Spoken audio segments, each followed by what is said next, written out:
Syederalun kecelakaan beruntun melibatkan 3 sepeda motor di ruas Jalan Sigli, Kembang Tanjung, tepatnya di depan Masjid At-Taqwa Simpang 3 di kawasan Gampong Pante, Kecamatan Simpang 3 Pidi pada Sabtu 28 Oktober 2023 sekitar pukul 18.15 waktu Indonesia bagian Barat.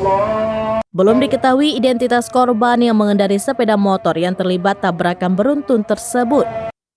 Berdasarkan amatan serambinews.com pada Sabtu 28 Oktober, tabrakan beruntun 3 sepeda itu terjadi menjelang sholat maghrib. 2 pria yang mengendarai sepeda motor sempat terjepit dengan kendaraan roda 2 di atas badan jalan. Sekitar 3 menit kedua pengendara terjepit dengan sepeda motor. Saat itu warga belum berani memberikan pertolongan mengevakuasi korban.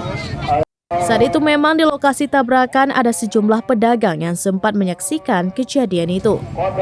Satu anggota polisi dari Polsek Simpang 3 tiba di lokasi. Saat itulah warga mengevakuasi kedua korban yang terjepit itu ke pinggir jalan. Warga juga memindahkan sepeda motor ke pinggir jalan.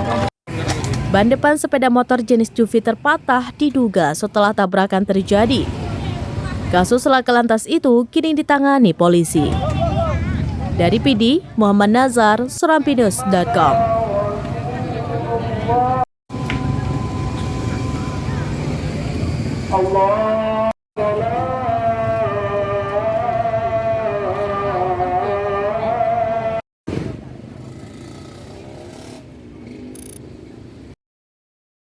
Download Tribun X sekarang, menghadirkan lokal menjadi Indonesia.